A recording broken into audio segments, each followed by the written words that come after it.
Okay, so today I'm gonna show you some paper that was just accepted for publication, and I did it with my team in SMART, Singapore, and also with the cooperation of the people in ITS Lab, Boston. And here we evaluate the impact of shared automated mobility on demand. But we focused on the activity-based accessibility approach. So let me say a few words before I get into the presentation.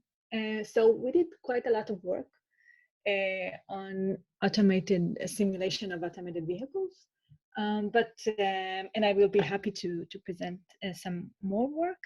But this one I chose to present here because I think it gives different angle of simulation of AVs, because it tries to search back to or try to look at individual characteristic or individual impact, which we usually don't do because we have a lot of limitations. So here we try to do that. So I will start with the motivation and goals for this study, and then I'm going to describe the simulator that we've used.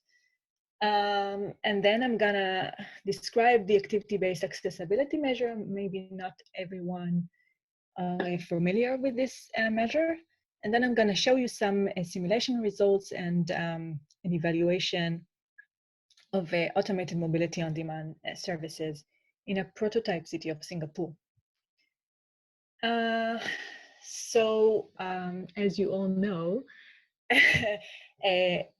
if we look at the literature, most of studies focus on the technological aspects of vehicle automation, and we know also that many aspects are absent, but not many studies look specifically on large-scale impacts, and even less look at the individual accessibility impact.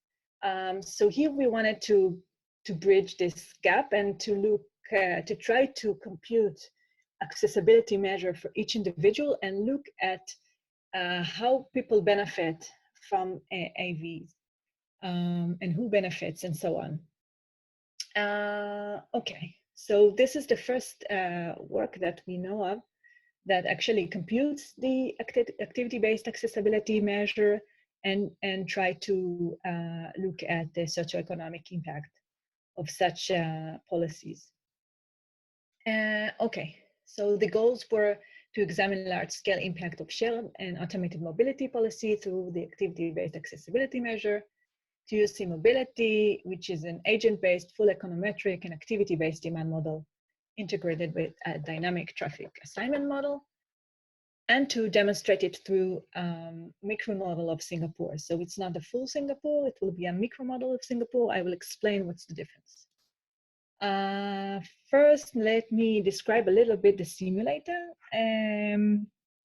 So this is SimMobility is an in-house simulator that was developed in SMART Lab in Singapore. It was fully funded by the Singaporeans, and they invested quite a lot of money in this simulation platform. So the simulation platform includes three simulators, three main simulators.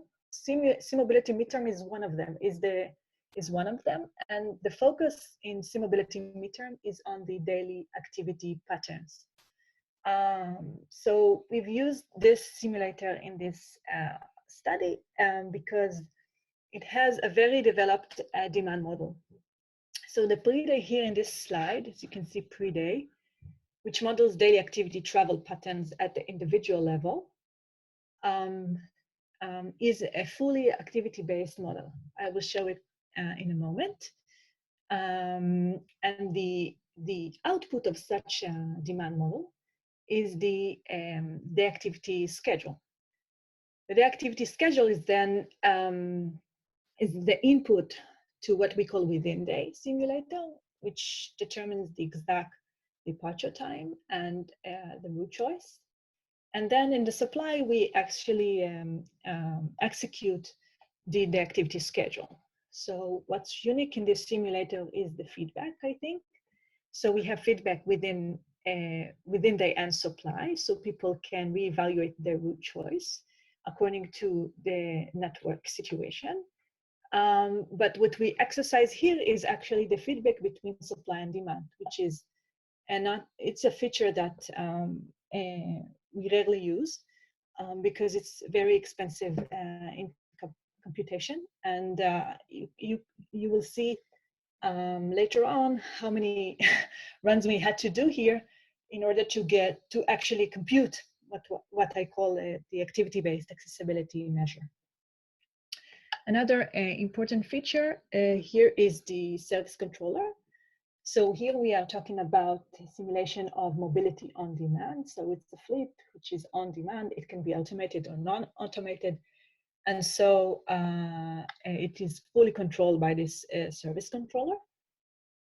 And this is if I zoom into pre-day, here is pre-day, right? The demand simulator. So if I zoom in, if I zoom in the demand simulator, so I have this nested logic structure. And actually, this is a simplified structure. So pre-day includes 22 behavior models. Here you can see only the higher level models. And what we are interested in is the accessibility measure. So this guy here, you see the ABA? So let me try to explain what it is and why it's important to look at this measure. So, let's look at the structure first. So it's, as I said, a nested logic structure. So at the top of the level here, you can see the day pattern binary. So here, people decide whether to participate in a trip or not. And then at the lower level, we pass availabilities of tours, availability of tours and stops. And then we have a series of models to describe the exact number of tours, and then a series of models to describe the mode and destination choice models, and then a series of models to describe the tour time of day models, and then the intermediate stop model. So, so this is kind of a typical activity-based structure. But then here we wanted to use the accessibility measure. So accessibility measure, or log sum, what we call log sum, is a measure of, it reflects the maximum utility that each person, each individual gain from its own, from the choice set, let's say. So we can compute accessibility for one dimension, let's say the accessibility of mode and destination choice models. And we can compute it we can drag it from one level to another so that it will reflect the entire choice set.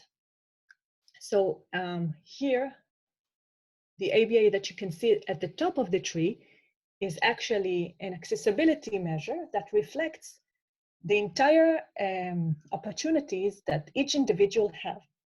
So each individual will have a different accessibility measure, okay? And so we wanted to see if we simulate different AV scenario, what will be the impact on each individual accessibility levels? So that was the purpose here. I hope this idea is kind of familiar, or at least you understand the idea. Computation-wise, it's quite complicated to calculate. It needs to be, we need to follow this, I mean, it needs to be scaled, and so we can use it for each individual. What's important also to note that this top measure of accessibility that we obtain at the top of the tree is by definition the consumer surplus. So we can use it in project evaluation to say, okay, so a group of people gained this many, or they had this loss of accessibility in terms of money, in terms of time. So let me show you the case study. So here we used a micro model of Singapore. And why we did that, we have studies on full-scale cities and so on, but we did here because of this process of computation. So let me jump to show you the computation process. Okay, so in order to compute this ABA, we need to compute the pre-day within the and supply. Within the supply needs to reach equilibrium. And then we need to run the feedback between supply and demand again and again until we have a stable ABA. So this is the reason why we chose this demonstration on a small scale city, which represents Singapore. So let me go back. Okay. So this is this city is 7% that of Singapore, but it represents Singapore in the type of activity people are making and the two rate that people are making in Singapore. So the actual population here is taken from the actual population of Singapore. Okay, and it has all the feature of the transportation network and activities, just a small scale of them.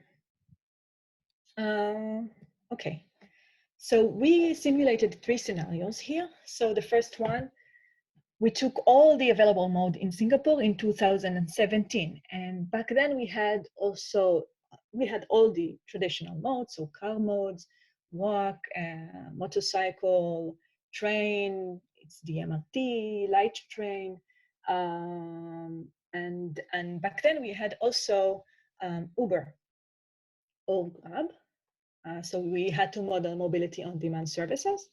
And on top of that, to add the automated fleet.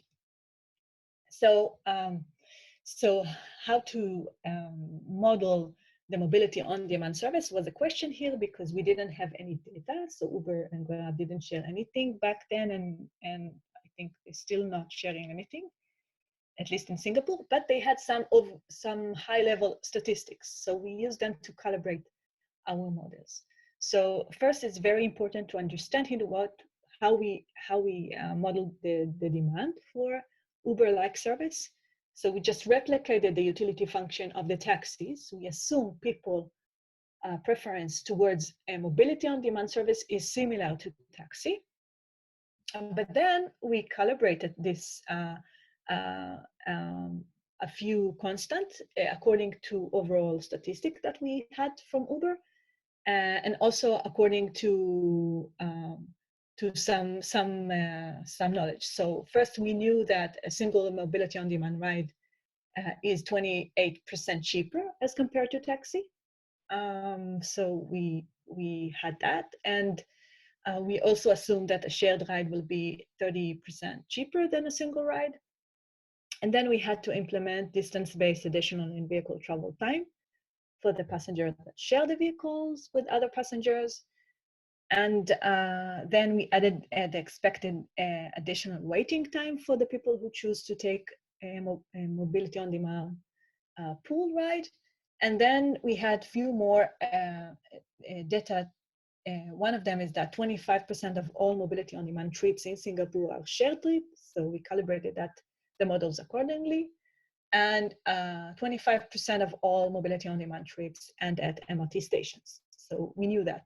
So, so we offered mobility on demand as a single ride, as a shared ride, and as a first and last mile service, which can be single or shared to the MRT stations. And in the first scenario, this scenario reflects a short-term vision for Singapore, where AV are exclusively operated in the CBD of Singapore.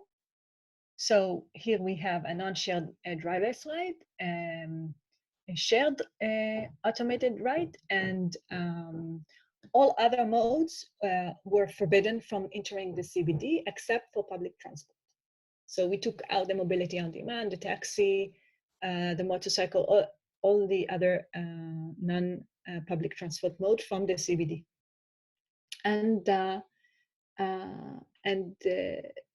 second scenario was some kind of long vision for Singapore, where all mobility on demand fleet will be automated. So we replaced all mobility on demand by automated fleet, and experiment with that. So again, here we did some assumptions to model the AMOD from the demand side. So we assume that AMOD preference is again similar to Uber-like service, and that a single AMOD ride is 30% cheaper. And here we're a bit conservative, I would say, and then a shared ride is again even cheaper. And we've added here also the distance-based additional in-vehicle travel time and the expected waiting time when people are sharing their vehicles. So let me show you this. Exactly what we've implemented at each simulator to reflect or to analyze to get some results. So in the demand simulator, what we call pre-day, we introduced AMOD modes. Okay, so previously there were none AMOD modes, and now we have several AMOD modes. As I mentioned, AMOD as a single ride, as a shared ride, as a first and last mile service, and then as a first and last mile service that can be shared. And then we restricted these modes to CBD. So the vehicle could not go out from the CBD. And we also excluded other modes from entering the CBD. It means that the choice sets of each individual was smaller, was different than as compared to their base case, and people could not choose, for example, modes like car for the whole journey if the journey ends at CBD.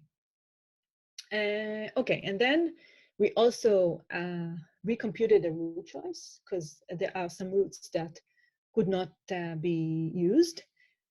And then in the supply side, we operated two fleets. One is AMOD, one is mobility on demand. And then we feedback link-based travel time to within day to update agent knowledge as regarding the route choice. And then we also computed the zone-based travel times from supply and feedback to pre-day, so individual could re-evaluate their decisions. And we did this process several times. So for this virtual city, it needs to rerun. We had to rerun 10 or 15 times. And then ABA is actually the accessibility measure out of the pre-day. The demand simulator is being computed after every iteration, but it reached equilibrium after 10 runs or so. And so only after 10 runs, we took this measure and did the analysis that you will see. Okay. So let's look at some of the results. So here you can see the mode share distribution at from the base case. So you can see that people are using a lot bus and MRT in Singapore, 20%, around 20%. And car sharing 2 and 3, this circle is about 20%. Quite a lot of people are walking and use private bus here, or mainly walking. And the mobility on demand is something like 12%. So it includes all kind of mobility on demand, including traditional taxis. And what happens in the scenario 1, when we restrict some of the modes to which cannot enter the CBD, and then we offer an automated service inside the CBD, so you see that a dramatic increase in public transport usage. And you can see that people reduce the use of car. You can see also that less people use mobility on demand, and a lot of people using automated mobility on demand. And I'm reminding you that this service is more attractive because it's cheaper. Yes, so people are choosing it more. In the second scenario, when we introduce MOD in the entire island, and this service is actually replacing the traditional mobility on demand service, then you can see a very similar situation to the base case, right?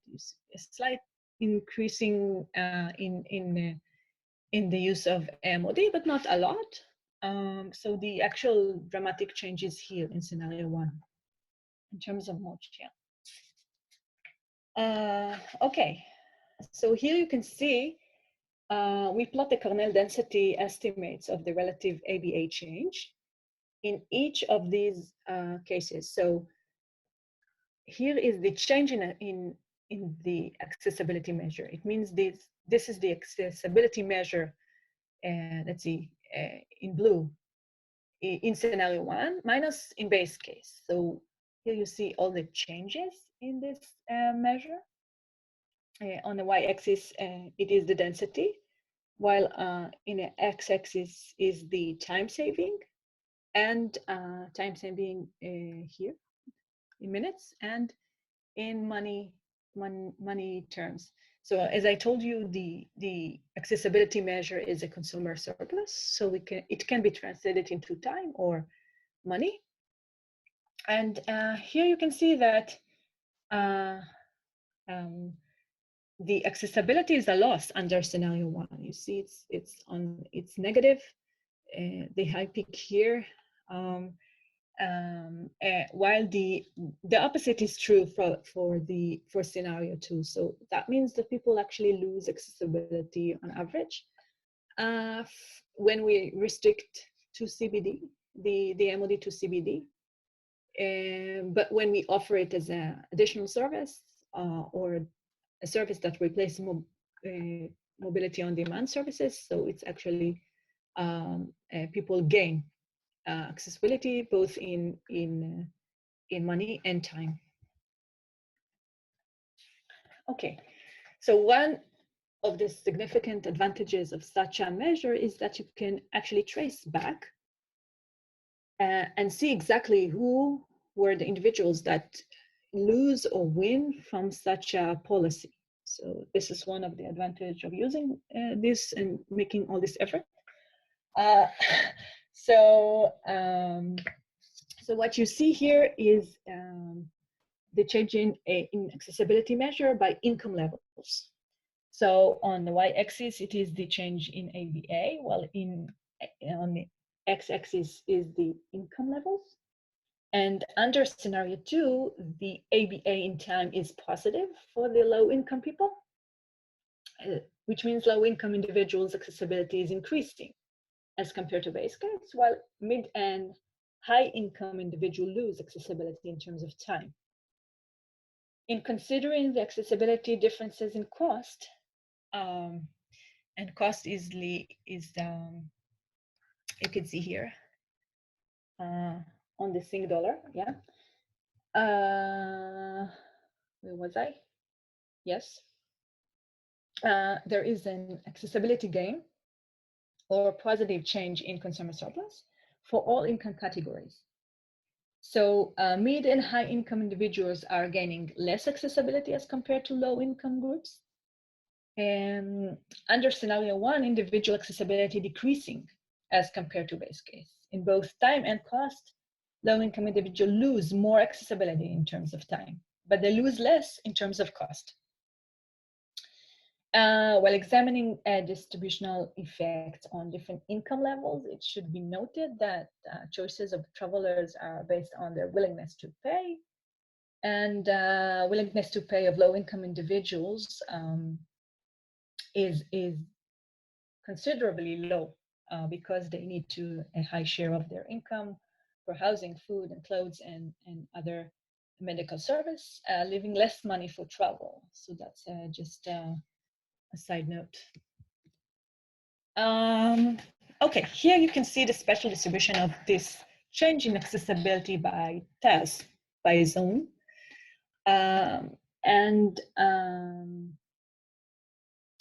Okay, and the time-based differences are presented in map 1 and 2. These are in terms of time. These are in terms of cost. And when private modes are restricted from the CBD and AMOD modes fulfill transportation needs, individual accessibility decreasing, both inside and outside the CBD, as more time is spent in transit. One exception is this Z zone. And this is a special zone because it appears the taxi service serve a large part of the demand from that remote zone, and restriction is actually doing good because they get a better taxi service there because taxi cannot enter the CBD. But when introducing MOD island-wide under scenario 2, the accessibility in terms of time was improving in all areas apart from zone Z. See here also, this zone is an exception, which relies on a mobility on demand service and therefore now competes with other remotes on the same service. That was in terms of, yes, that was in terms of time. Okay, so I was confusing you with this point. I was discussing these two. So now let's talk about in terms of cost. So the change in consumer surplus as captured by the median change in ABA are shown in map 3 and 4, as I said, and it's clear from map 3 to see that individuals pay more, up to $9.2 more for transportation services under scenario 1. And again, one exception is this one, which there they pay much less. But when I am applying a scenario 2, we see that the consumer surplus was positive, mainly for those that were well connected to the rail stations. So you can see the rail system, while for others, the consumer surplus was negative. All right, let's look at the level of service and network performance. So here, so overall, we observed that scenario 2 outperformed scenario 1 on the basis of average travel time and waiting time across all modes, and this is due to the regional restriction policy and excluding all private cars from the CBD. And it results in 28% and 25% increase in average travel time, car trip distance, and average car trip time. Okay, yes. Right. Okay, so here we look at the controller, how the controller serves the demand. So you can actually see here the number of requests that the controller gets, assignments, pickups, and drop-offs. And you can see the base case, and here scenario 1 was simulated twice for 5,000 fleet size, and second case where we increased the fleet size to 7,500, and the same for scenario 2, and show you now what we get here. So scenario 1 and 2 were implemented under constant fleet size of 5,000 vehicles. So this assumption, so actually we didn't do here an optimization of the fleet size. So, and therefore it results in a higher waiting time observed from scenario 1, even though these trips are still ultimately served. So they could serve, but cause congestion in the network. To simulate a more realistic future where supply investments are made to meet rising demand, we simulated scenario 1 and 2 again with an increased fleet size. Despite the slight increase in trip time observed with increasing fleet size, we do observe considerable improvement in waiting times, and we can see that also here. So you can see the waiting time for all kind of services are double the time as compared to a case where the fleet size is bigger. Okay.